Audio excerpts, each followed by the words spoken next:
O nosso programa de hoje foi intitulado Irmãos Maiores de Outras Estrelas.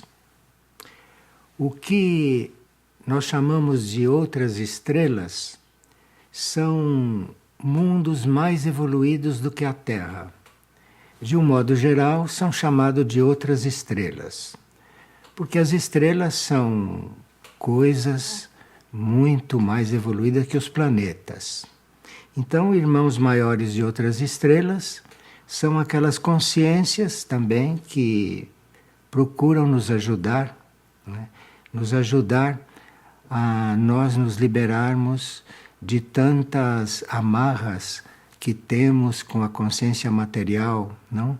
E com a vida em um planeta que, como a Terra, que está em plena transição para um estado mais elevado.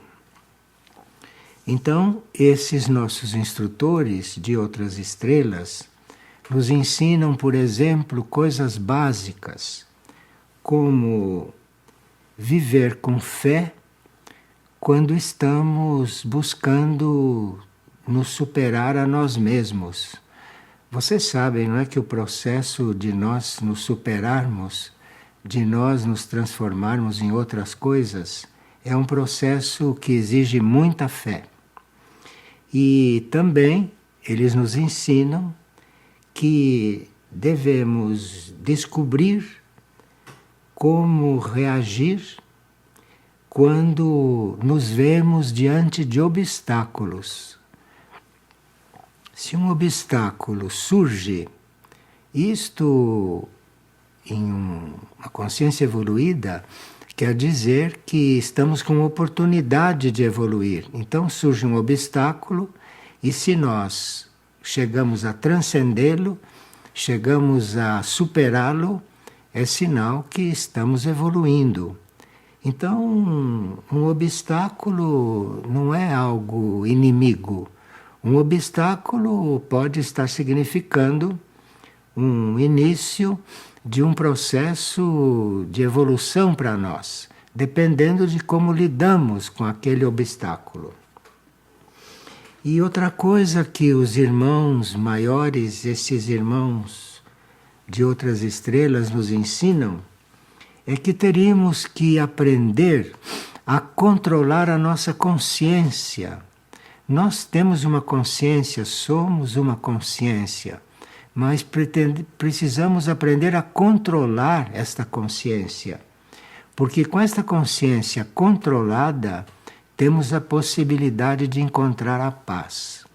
Mas sem esse controle da consciência, sem esse domínio sobre as forças da nossa consciência, jamais encontraremos a paz. Então, isso são coisas que eles nos ensinam. E agora nós vamos responder a algumas perguntas que recebemos. Outras perguntas nós estaremos respondendo pelo correio, por outras vias, e estas que são de interesse mais geral e que podem se transformar em sugestões para o grupo que está ouvindo, não? Então a gente as separou para responder diretamente aqui. E esta pessoa diz que diante dos acontecimentos geológicos que sabemos pelos quais a Terra irá passar na sua nova fase, e sabendo que muitos vão desencarnar nesses acontecimentos, então ela está em dúvida se ela deve ou não ter um filho, porque ela gostaria muito de gerar um filho e de ter um filho, e o seu companheiro também. Ela tem 32 anos, ele tem 35, já estão reunidos há 11 anos e tinham esta intenção de ter um filho. E ela está em dúvida, ela está agora sentindo-se responsável por trazer um filho para este mundo e vendo o mundo como está. E vendo este mundo que vai passar por uma transição e que ela não sabe então como será o futuro. E ela e o companheiro estão muito em dúvida se este filho deve ser gerado, não? Se esse filho deve ser, enfim, atraído.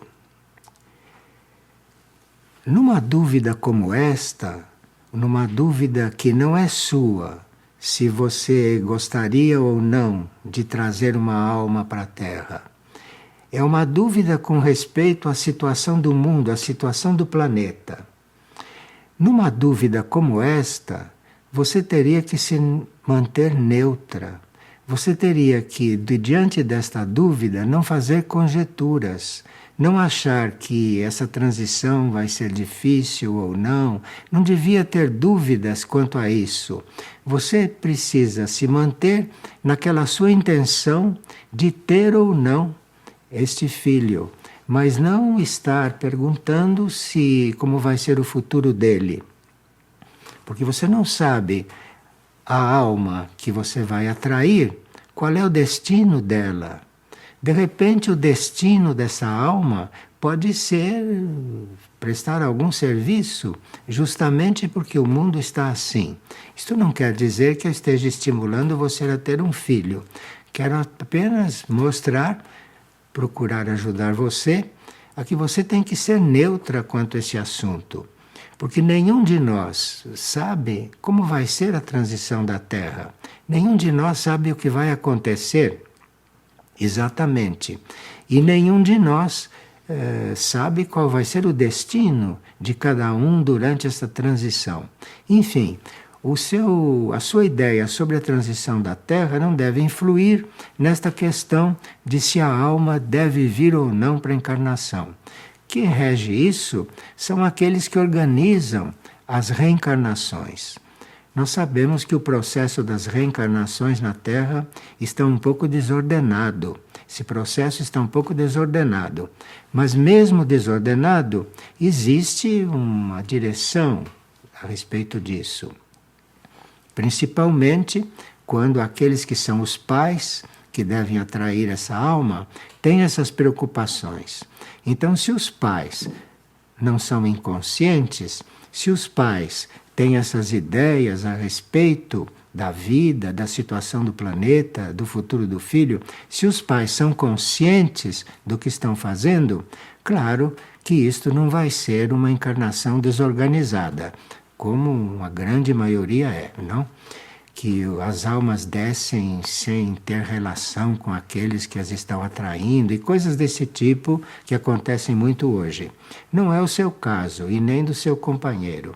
Então, você procure pedir luz dentro de você, se você deve ou não abrir a porta para este filho chegar ou para esta alma descer, e não misture isso com a coisa do mundo, com o estado do mundo, porque, repito, você não sabe qual seria o destino dessa alma. Você não sabe o que essa alma viria fazer aqui.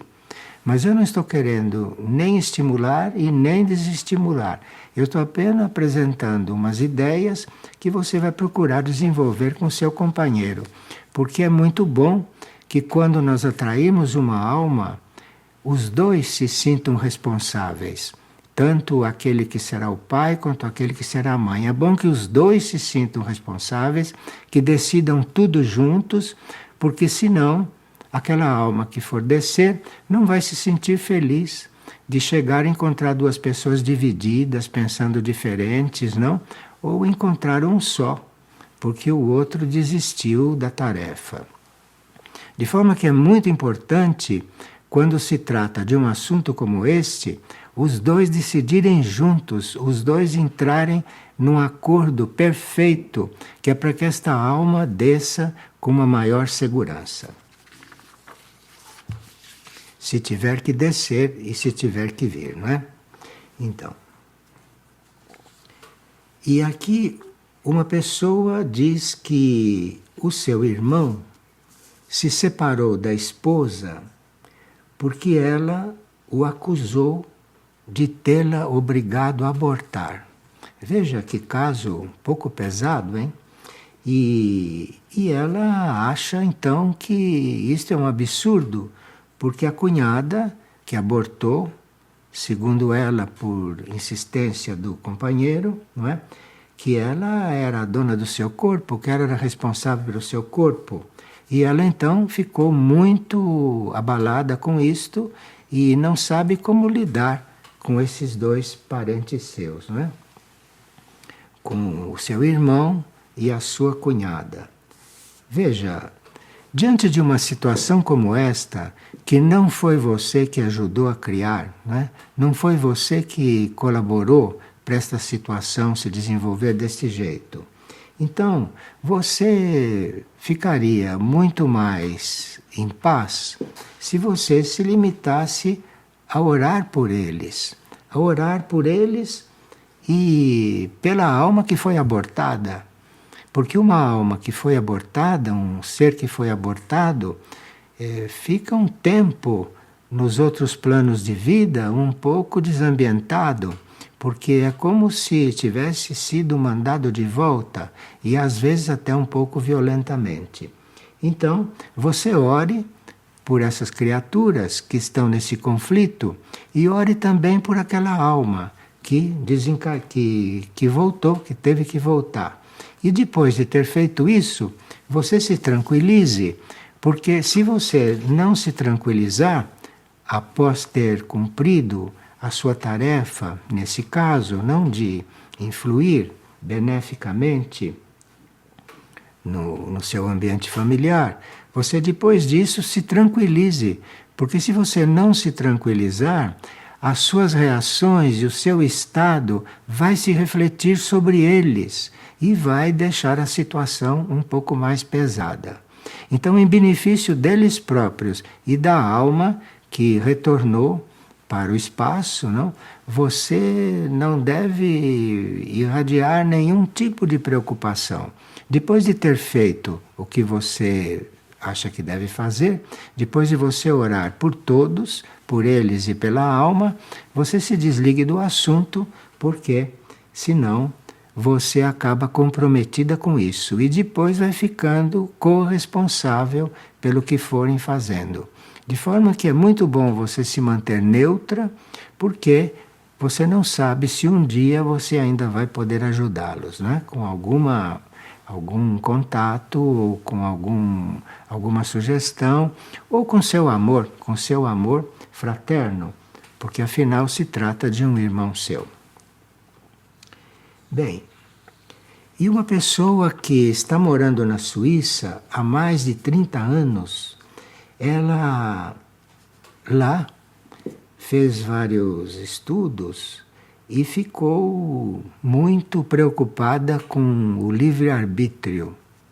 E ela chegou à conclusão que o livre-arbítrio não é uma coisa, não é um grande presente que nós recebemos do plano evolutivo.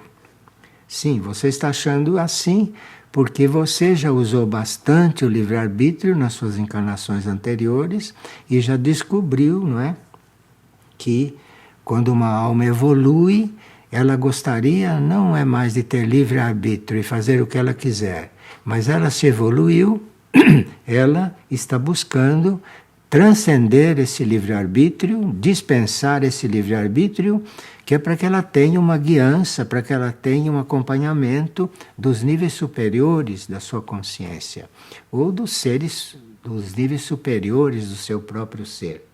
De forma que o livre-arbítrio não é algo negativo, em princípio. O livre-arbítrio é aquilo que nos leva a escolher. E quando escolhemos errado, ou como escolhemos certo, vamos aprendendo. Então o livre-arbítrio é uma coisa que é um instrumento para a nossa aprendizagem. Acontece que você, aprendendo através de erros, não é? E às vezes acertando, mas não ficando satisfeita completamente, então você vai escolher não ter mais livre-arbítrio.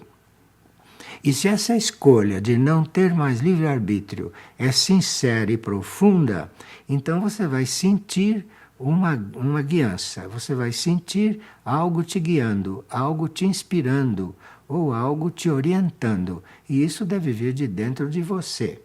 Ou se você tiver uma graça toda especial, encontrar aqui na Terra alguém que te ajude nesse sentido, alguém que te oriente. Mas isso é raríssimo hoje em dia, não? É preciso ter muito cuidado com isso e se partir do princípio que a guiança e que a orientação, dentro do nosso processo evolutivo, tem condições de vir do nosso mundo interior, da nossa consciência mais profunda. E aí você não se envolva mais com isso e saiba que o livre-arbítrio não é tão ruim assim como você acha. É apenas um estado, é um direito ao qual você pode renunciar quando já está cansada de escolher sozinha. E aí então você renuncia ao livre-arbítrio e tenha fé que os seus níveis superiores, o seu espírito, a sua alma, passarão a te guiar. E uma pessoa, a propósito do uso do mantra Rama, que muitos têm praticado ultimamente, ela pergunta se esse mantra, ou se os mantras em geral, alinham o nosso ser e nos alinham com a hierarquia, com a Irmandade Branca.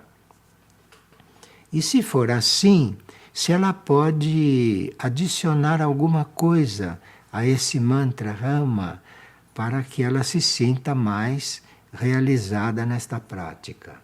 Veja, os mantras, eles nos alinham segundo a nossa necessidade. Não se pode afirmar como é que o mantra vai alinhar uma pessoa. O mantra vai te ajudar, o mantra vai organizar as energias de forma que você seja ajudada naquilo que é prioridade para você, naquilo que é prioridade para a sua vida. Eu estou me referindo a um mantra real, não? Um mantra que foi apresentado pela hierarquia espiritual. Não algo que a gente cria aqui no nível da personalidade e chama de mantra. Mas Rama não é um mantra feito aqui. Rama é um som que tem um grande simbolismo e que liga inclusive os pontos mais terrestres desse planeta com planos muito altos do universo. De forma que os mantras alinham sim aqueles pontos que você necessita ser alinhada, porém não queira adicionar nada a este mantra, porque os mantras são sons que precisam ser inclusive preservados assim como são. Se você adiciona qualquer coisa, você mudou o som, você mudou o sentido e o mantra não é mais o mesmo. Então, o que a hierarquia nos pede é pronunciar Rama, pronunciar o mantra. Qualquer coisa que você acrescente aí, a hierarquia não está pedindo. E isso é contra a lei que nos leva ao contato com as hierarquias. Fazer o que a hierarquia pede e não fazer o que a hierarquia não pede. Isto é uma regra muito básica para aqueles que querem realmente um contato. E esta pessoa diz que ao adormecer, ela vê muitos rostos que ela não conhece. E o mesmo acontece quando ela se põe a meditar ou quando ela se põe a orar. E aparece então na sua tela mental muitos rostos desconhecidos para ela. E que ultimamente esses rostos que aparecem, que ela vê com os olhos fechados, são rostos que demonstram grande sofrimento. E o que ela deve fazer? Bem, você pode, sem se envolver com aquilo que você está vendo, não é? Ver e se estar neutra, mas pode receber isso como um sinal que você poderá orar com bastante regularidade diariamente pelas almas, não é? Pelas almas que estão em dificuldade. Você não precisa personalizar, não precisa estar dirigindo a sua oração, mas se põe a orar pelas almas que estiverem necessitadas. E a oração e a prática da oração vai organizar a sua sensibilidade e não vai fazer com que você se sinta mal quando vê esses rostos. Porque esses rostos podem ser uma indicação, podem estar vindo dizer que as suas orações poderão ser úteis, compreende? Agora, se você se envolve com isso, a oração fica prejudicada. Então, pode te estar indicando que se você orar pelas almas daqueles que sofrem, a sua oração vai ser boa, vai ser útil. Mas aí não se envolva com nada e apenas ore. E aí a própria oração fará com que você fique harmoniosa com o que está fazendo. E uma pessoa gostaria que nós comentássemos um pensamento que ela escutou em uma partilha ou que leu em alguma transmissão dessas da hierarquia na internet. E ela quer saber alguma coisa sobre o seguinte. Conforme a tensão que está se formando na órbita planetária, não é possível conviver com meias medidas. Isso foi o que ela absorveu. Que dado o estado de tensão no planeta, nós não podemos estar convivendo com meias medidas. Isto é, nós não devíamos estar oscilantes, nós não devíamos estar não decididos, nós não devíamos estar incertos. Não é? É isso que está querendo dizer. Porque se nós estivermos incertos, nossa posição diante do plano evolutivo não é clara, não é clara. O plano evolutivo não é uma pessoa. O plano evolutivo é aquilo que está no âmago da criação. A criação, tudo isso que existe, tudo isso que se manifesta, isto tudo está no plano evolutivo. Então o plano evolutivo é algo que não é uma pessoa, mas o plano evolutivo é algo que existe e leva tudo, não é, para uma certa meta que só ele conhece. E aí você não pode estar com meias medidas. Ou você vai procurar colaborar com esse plano evolutivo, que é o plano da evolução, ou você vai colaborar com isso ou não vai colaborar com isso. Não existem meias medidas nessa colaboração. Porque se nós não estivermos completamente decididos, nós não nos sentimos realmente ligados ao plano. O que nos faz sentir ligados ao plano é principalmente não estarmos divididos. Eu quero ser evolutivo, eu quero trabalhar pela evolução. Não estou disponível para a involução, não estou disponível para aquilo que não é evolutivo. E aí a sua consciência vai se organizando. E as forças evolutivas virão ao seu encontro e saberão organizar o seu processo. Mas é preciso uma decisão de que lado você está. Está com a evolução ou está com o caos? Bem, e aqui uma pessoa está fazendo uma pergunta que envolve discos solares. Os discos solares são aqueles núcleos do planeta que guardam os arquivos da história da Terra. E segundo o disco solar, porque são vários que existem no planeta, guardam arquivos ainda mais amplos, como guardam a história do universo, guardam a história do cosmos. De forma que, quando nós estamos em busca da história do planeta ou da nossa história, da história da humanidade, Nós não vamos procurar isso em nenhuma enciclopédia, obviamente, dessas impressas, não é? Nós vamos cuidar de nos ofertar para termos um contato com os discos solares. E para isso é preciso uma certa disciplina, é preciso todo um caminho espiritual, não? Que você vai encontrar as indicações para ele, se quiser realmente, não é, saber o que se passa na história da Terra. Bem, e ela então diz o seguinte, que no dia 8 de dezembro, a consciência Mayuma ingressou no planeta e que neste momento ela soube que os discos solares foram ativados. E ela quer saber o que é isso. Não, aí houve um engano, porque os discos solares já estão ativos, já estavam ativos. Esses núcleos que contêm a história do planeta, que contêm a orientação para o planeta, esses já estavam ativos, né?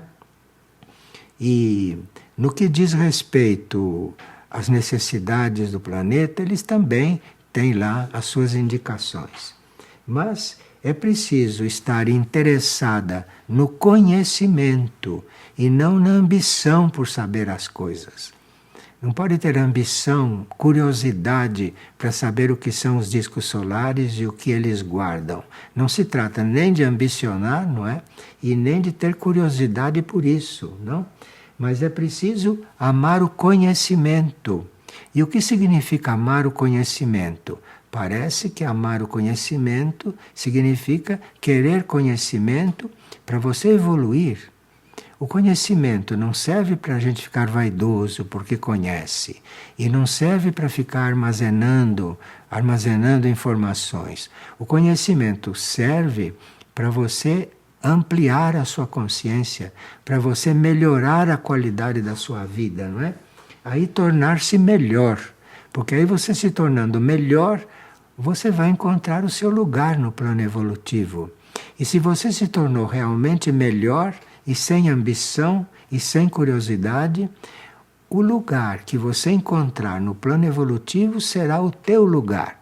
E aí você vai ver que tudo entra no lugar certo.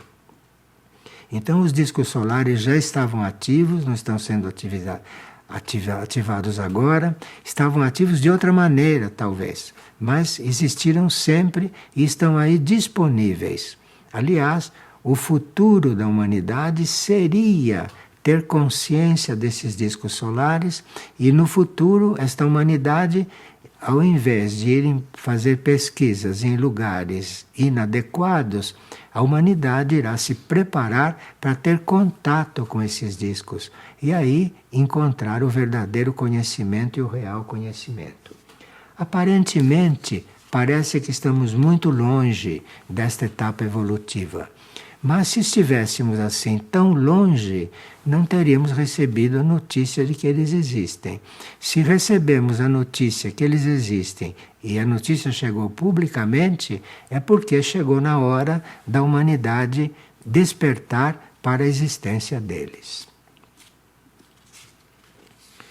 E aqui a pessoa gostaria de saber como faz para parar de pensar em coisas negativas e como não julgar mais as pessoas. Bom, você faça um ato de vontade. Eu não quero mais pensar negativamente. Eu não quero mais, não é? Não quero mais julgar ninguém. Você faça esse ato de vontade, mas não superficialmente. Se você está realmente com esta intenção, você faça esse ato de vontade, você persista. E isto são forças que são tão ativas dentro de nós que precisa muita persistência para não pensar negativo e muita persistência para não julgar ninguém e não julgar qualquer coisa. E muitas vezes nós nos pilhamos no meio de um julgamento, já começamos a julgar. Então você pare de julgar naquela hora, rejeite aquilo, cancele a conclusão que você chegou com o julgamento, que você dá um passo, não é?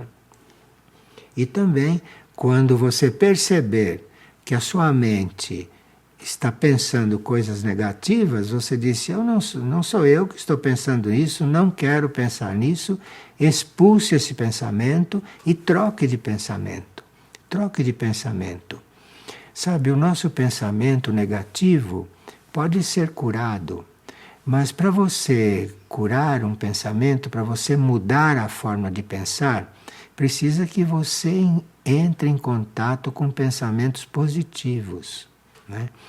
E isto diz respeito ao ambiente em que a gente está, diz respeito às leituras que procura, que busca, não é?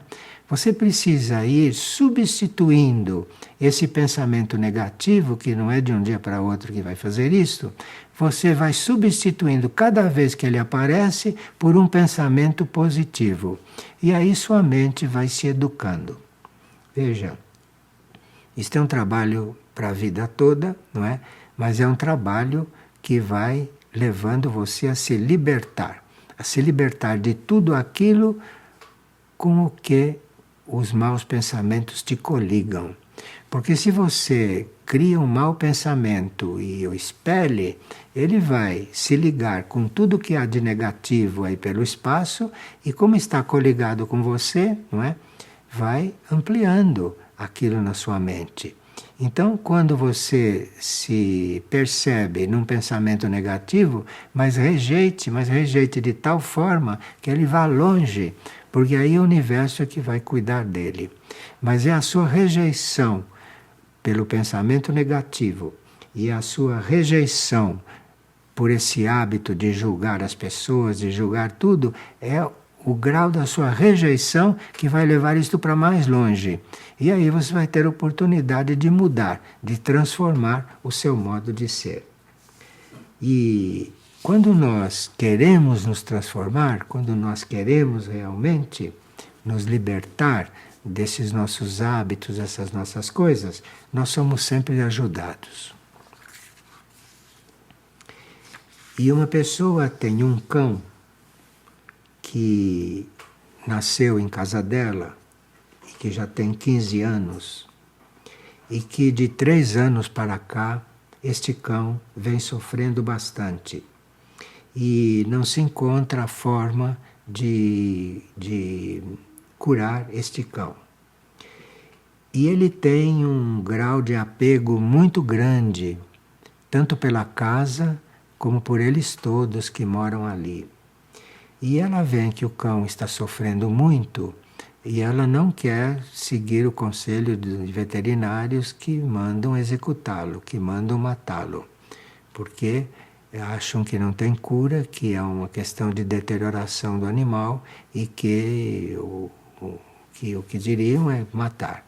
Mas ela sente que não é isso.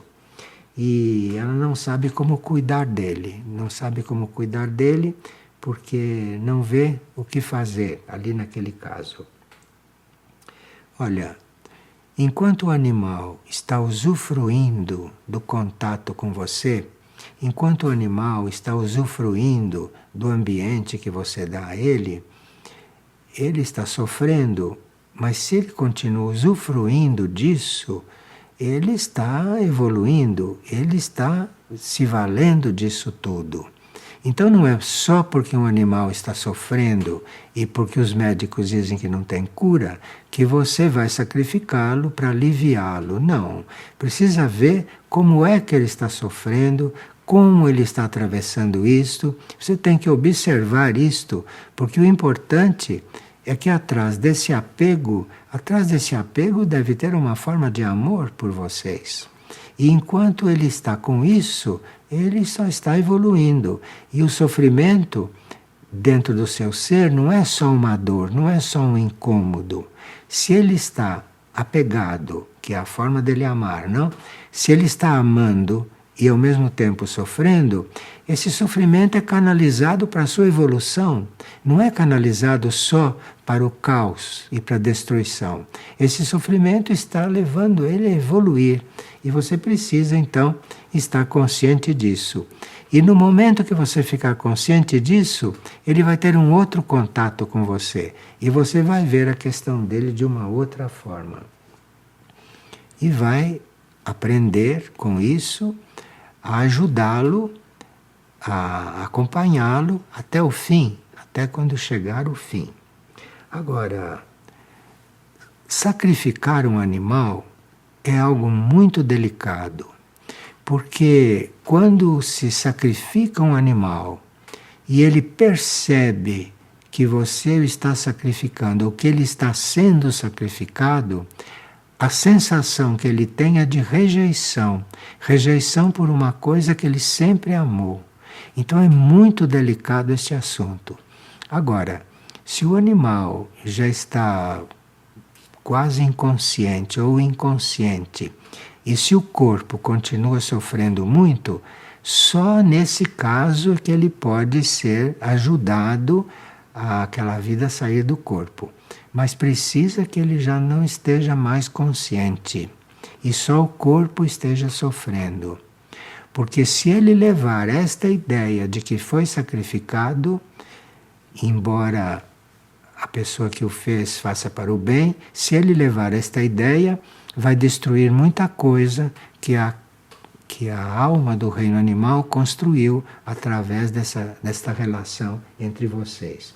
De forma que o sacrifício de um animal é só no caso de não ter realmente possibilidade de recuperação e dele não estar consciente de que está sendo sacrificado.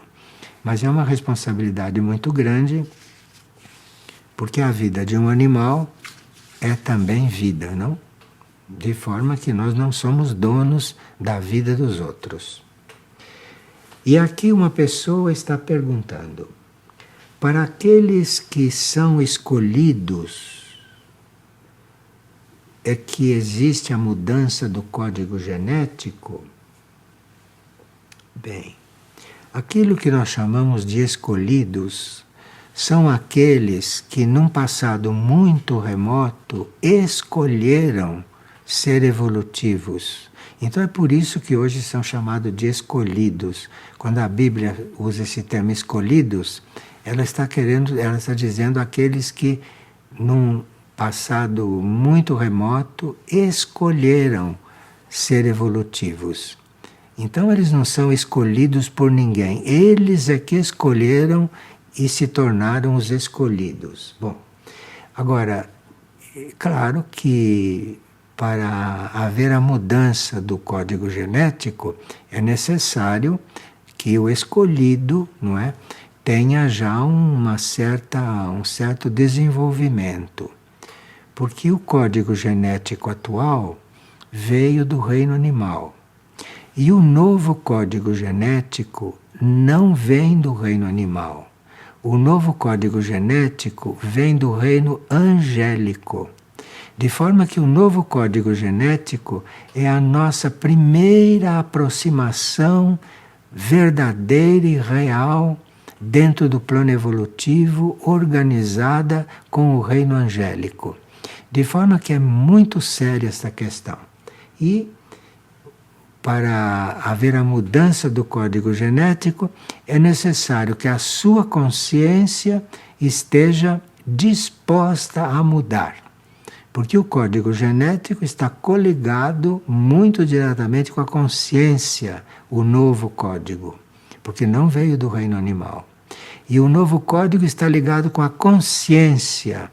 Então não tem nada de físico, não é um código físico, não é um código visível em laboratório, é um toque na consciência, é um código que vem de um reino que não é material e é colocado na sua consciência.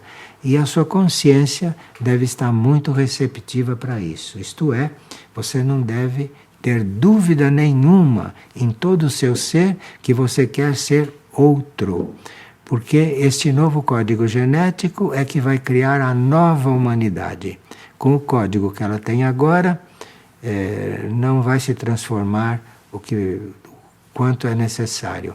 Então, esse novo código está ligado com a mudança, está coligado com a nova humanidade, e isto, portanto, não é nada de material e é aplicado na consciência.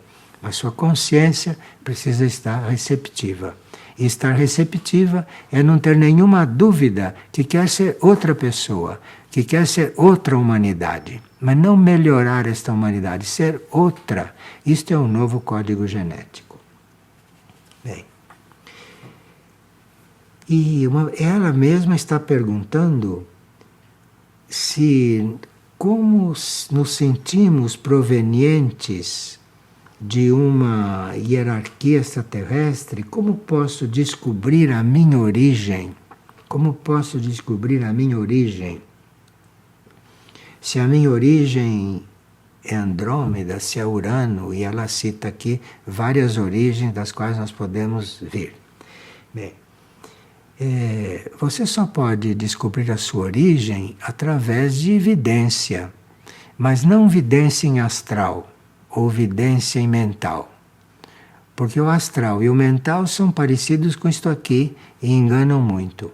Quando se fala que você só pode saber a sua origem por vidência, quer dizer vidência do espírito, vidência da mônada.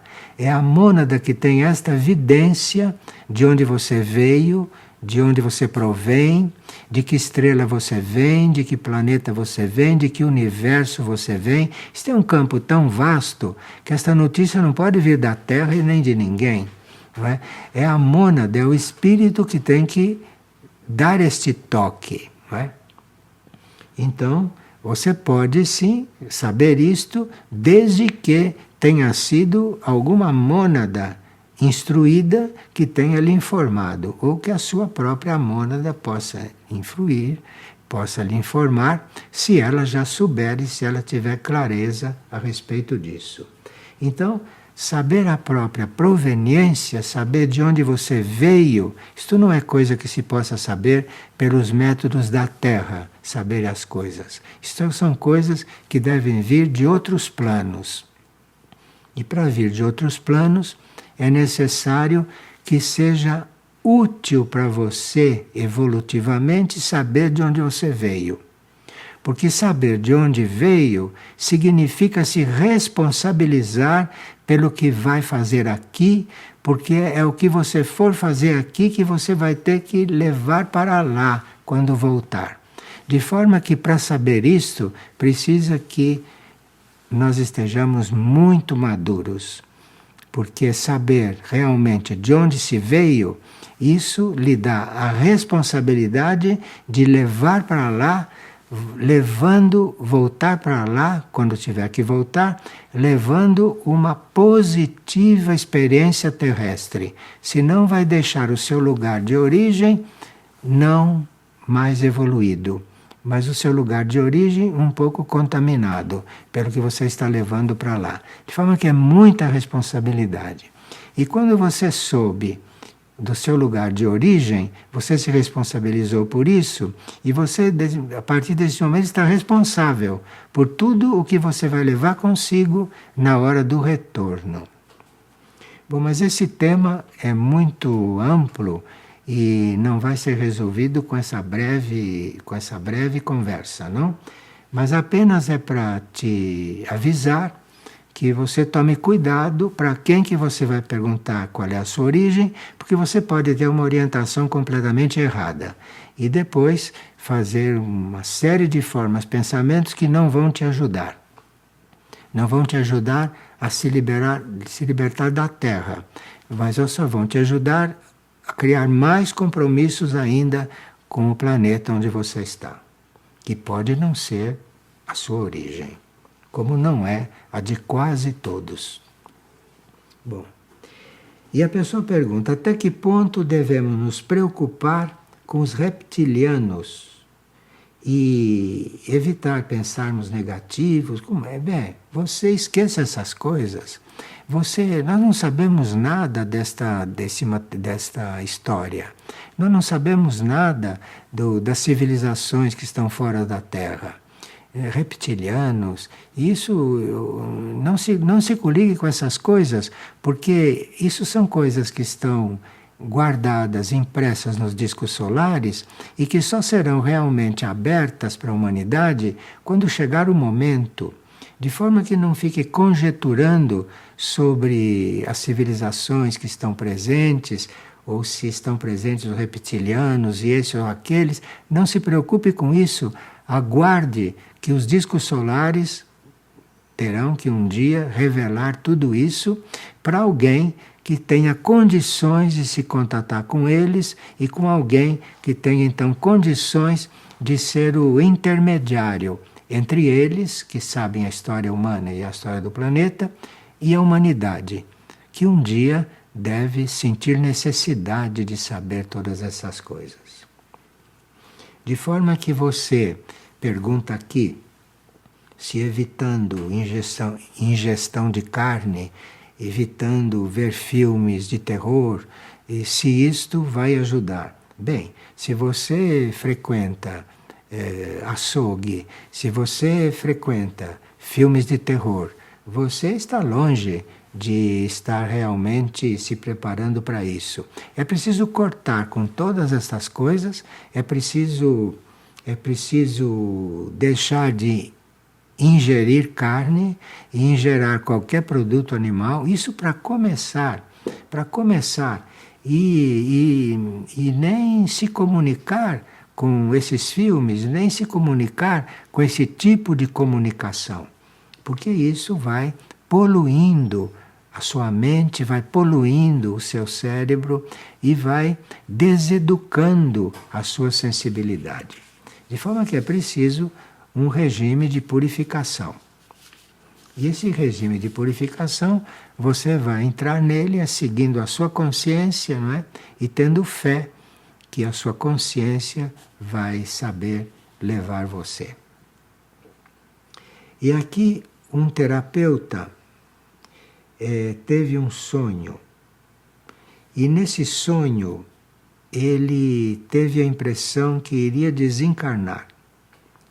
E no sonho começou a sentir os sintomas de que estava desencarnando. Isso tudo no sonho, isto foi um sonho dele.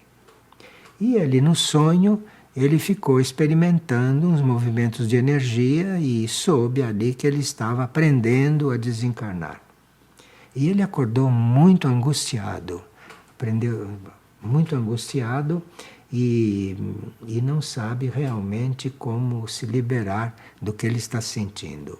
Bem, já que você passou por essa experiência no sonho e não está muito confiante se essa experiência era positiva ou negativa, não?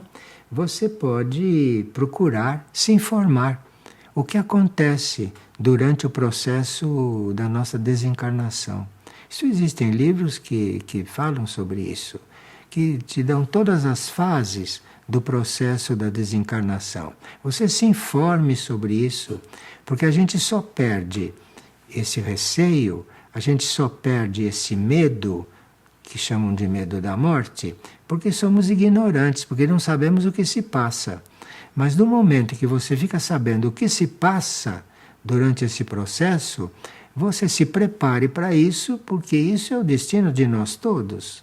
Nenhum de nós está aqui eternamente.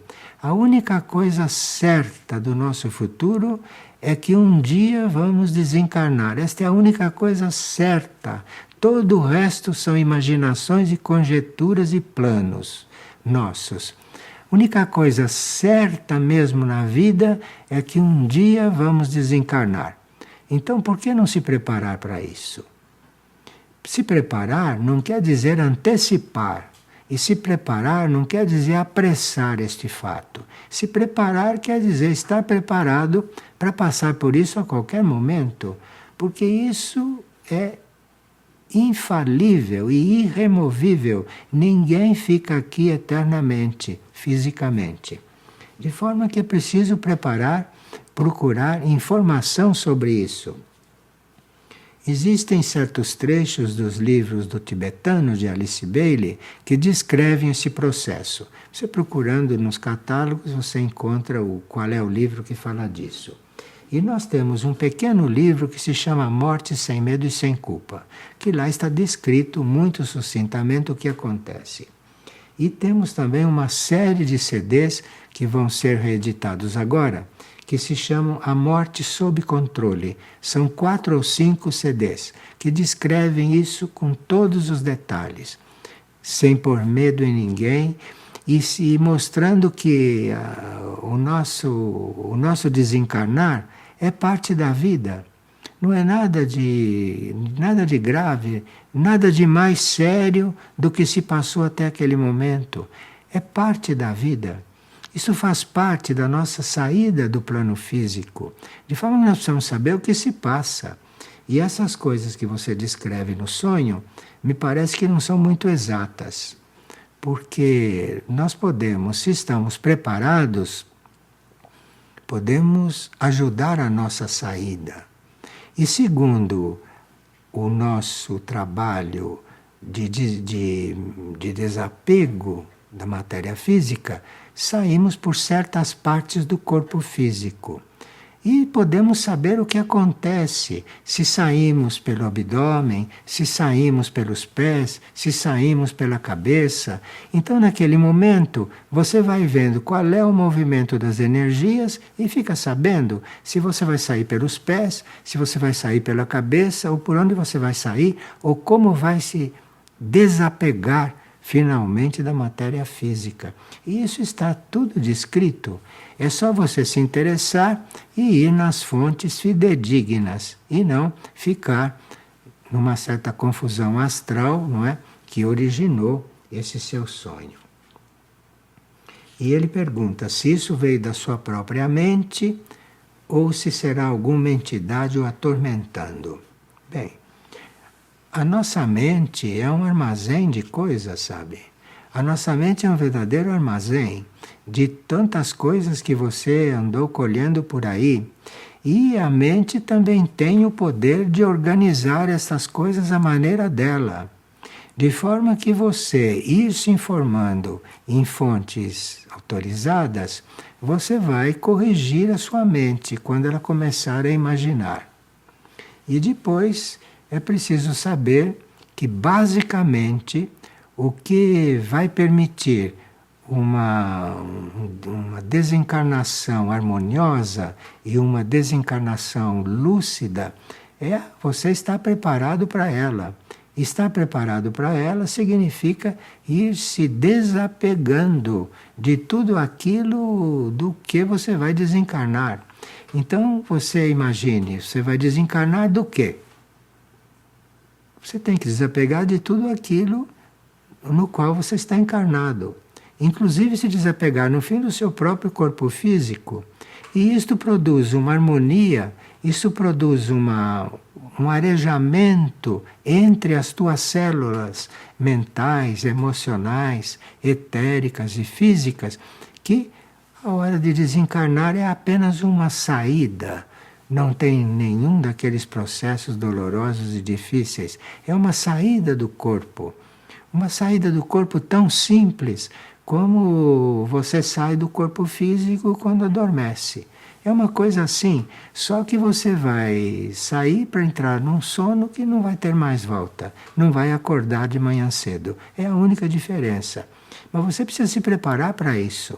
Precisa se preparar para aquilo que é importante, não? E não nós nos prepararmos para tanta coisa que não servem para nada numa vida superior, como é o caso de muita cultura desta terra. E aqui, uma pessoa disse que numa transmissão foi citado a vigília. E ele gostaria de saber o que significa estar em vigília, porque ele se interessou muito por isso. Entender o sentido da vigília. O que é esse estado de consciência? Estar em vigília é estar sempre desperto, nunca estar sonolento. E a gente, se precisa dormir, vai dormir. Mas ficar sonolento é algo que você precisa dominar.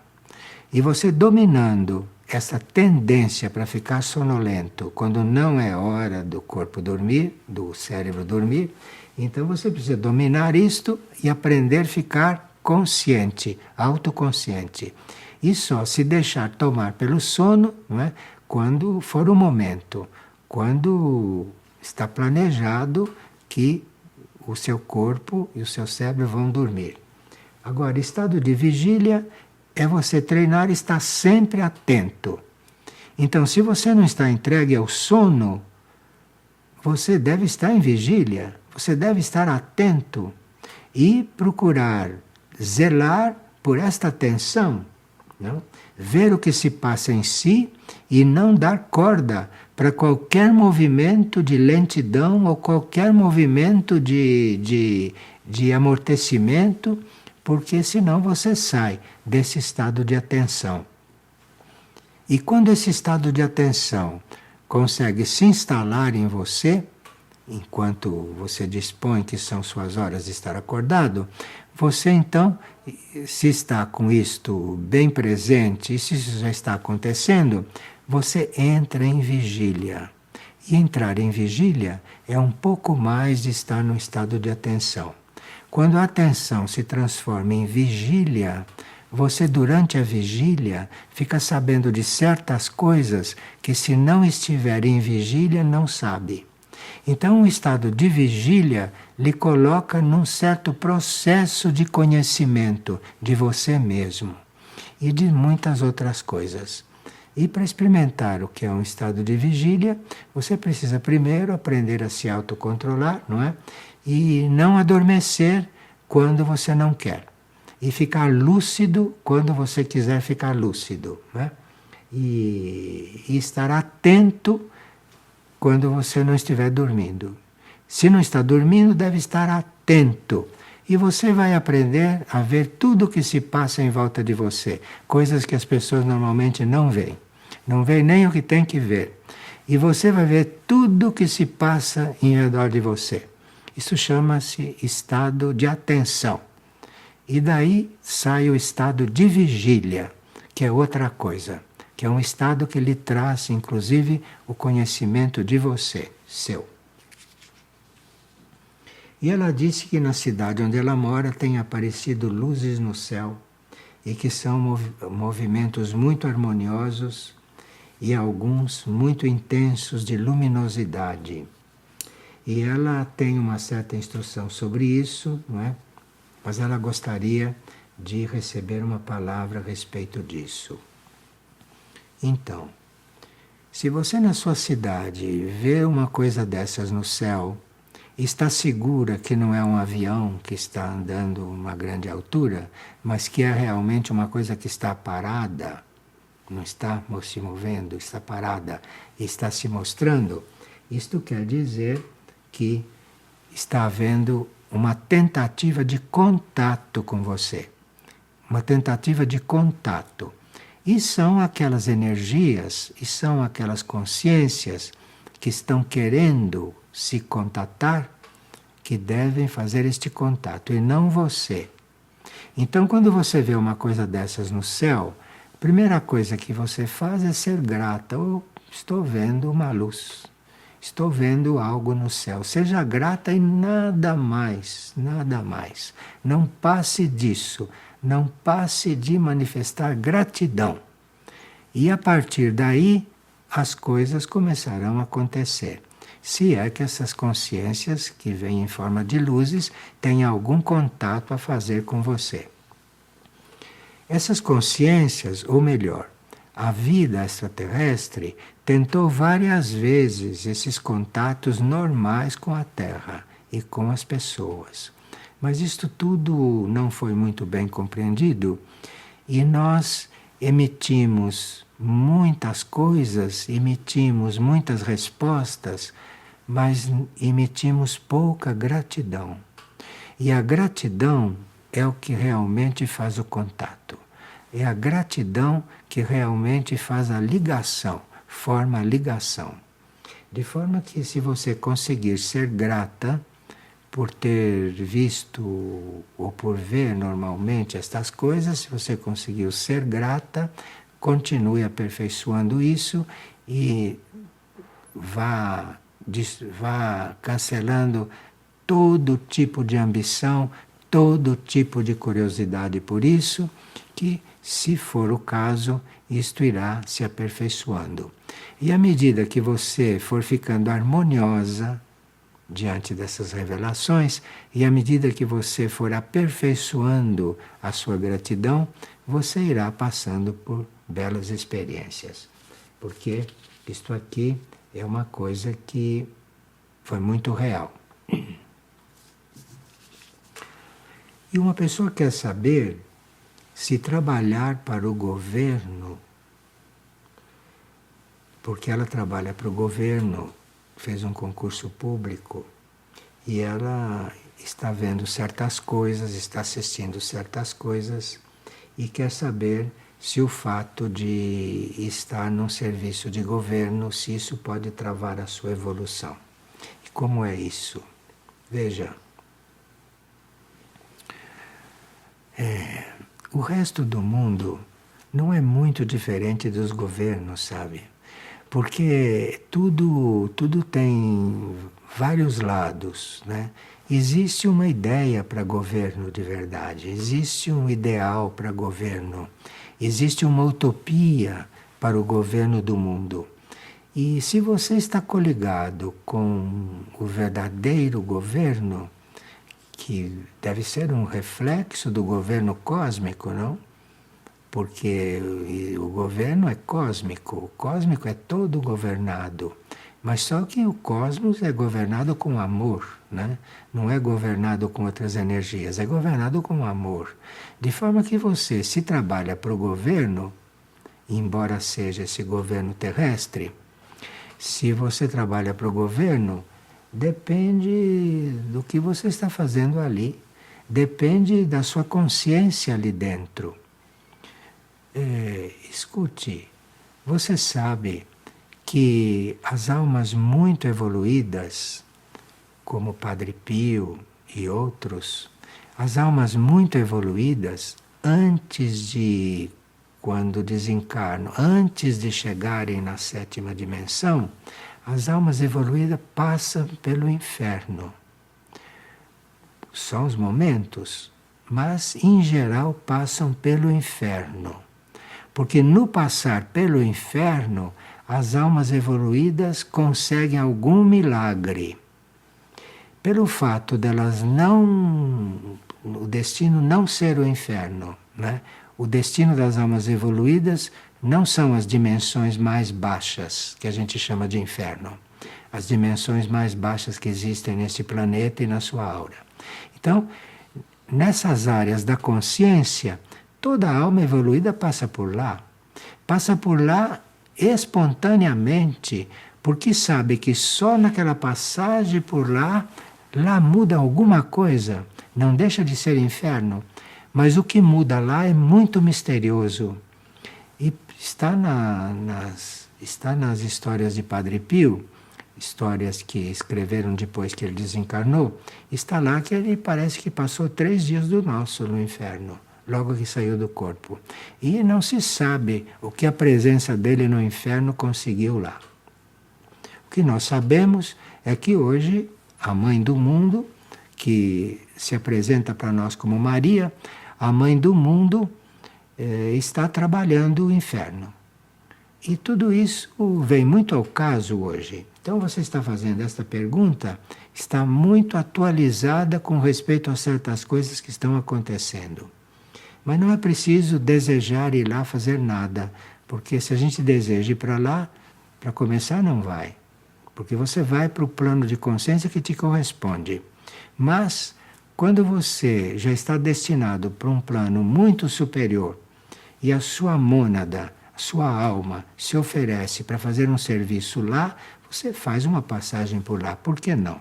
Não é?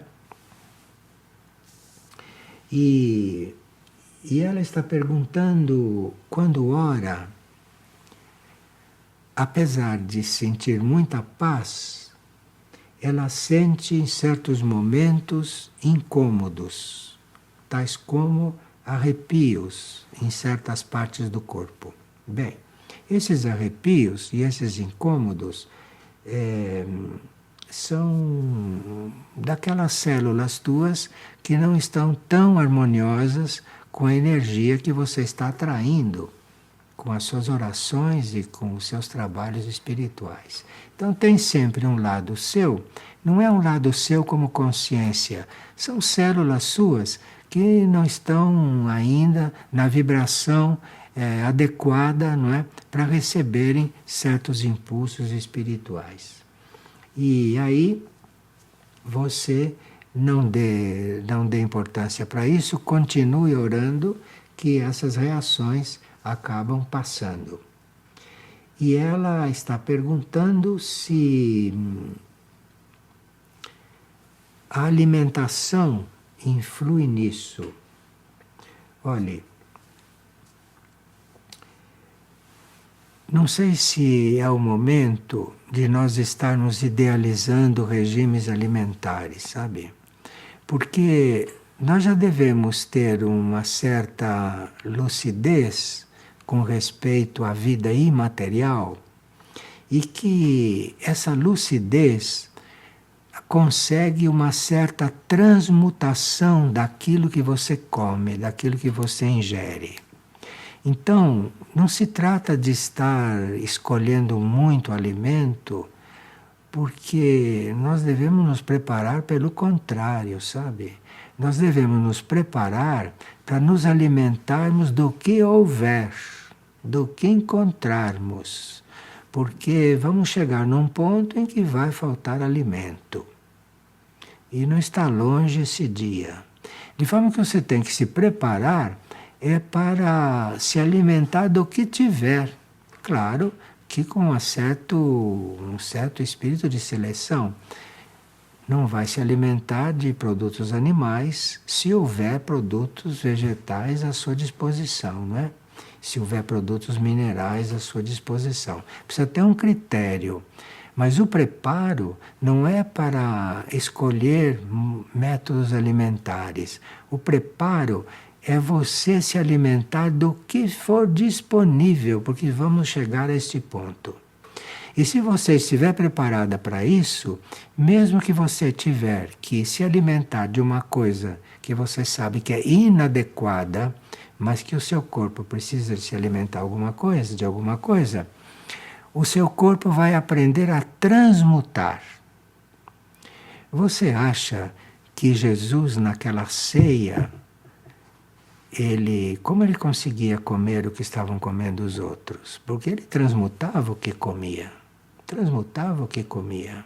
Então, se ele punha uma coisa na boca que não era de acordo com o nível de consciência dele e nem com a pureza do corpo dele, é porque o corpo dele transmutava aquilo. E nós precisamos aprender a transmutar. E nós aprendemos a transmutar é quando aprendemos que é nossa alma e nossa mônada que nos devem guiar. Porque aí, se a mônada está nos guiando, a mônada cuida de transmutar o que está acontecendo também com o nosso corpo. Preciso que a alma esteja nesse processo, né? E isso tudo nós conseguimos enquanto estamos aqui encarnados. Isto não é uma coisa que a gente vai aprender lá do outro lado. Isto é uma coisa que pode aprender aqui, porque são coisas muito elementares. E à medida que você vai aprendendo, sua alma vai guiando, sua mônada vai determinando as coisas e nós vamos viver como viverá a nova humanidade, não? Depois de ter transcendido o livre-arbítrio, não é? E de estar vivendo sob uma outra direção, que em princípio vem de si mesmo e depois é ajudada por outras presenças e outras influências. Mas é muito bom a gente estar falando desses assuntos, porque a gente vai se coligando com eles. Vai se coligando com eles e isto começa a ter uma certa vida dentro de nós. E agora, vamos finalizar com uma outra sugestão desta hierarquia que falou conosco no início. E ela diz: ainda que estejas superando-te a cada dia, quando pensares estar no teu limite, fique em paz e sem perder a meta clara do teu espírito. Isto é, se você está se superando a cada dia, como diz aqui, se você está trabalhando para se superar a cada dia, não pense no seu limite, porque você não sabe que limite é este. Você vai se superando em paz e sem perder a sua meta. Não importa se você vai conseguir se superar mais. Você pense na sua meta, não é? Pense na meta do seu espírito e continue o seu caminho. Porque nenhum de nós sabe onde vai parar e nenhum de nós sabe o que está a 1 metro adiante. Realmente não sabe. Então é preciso aprender a caminhar sempre coligado com o espírito. Porque o espírito vê um pouco mais à frente. Se você está coligado com ele, se você está voltado para ele, o seu caminho vai ser tranquilo. Agora, não pense nos limites, não pense na sua limitação, porque jamais você poderá saber algo sobre isso. Você caminhe, não é? Porque o seu espírito faz o resto e a sua alma fará o resto. E nós precisamos ter essa consciência deste contato. Nós precisamos levar em conta que somos um espírito.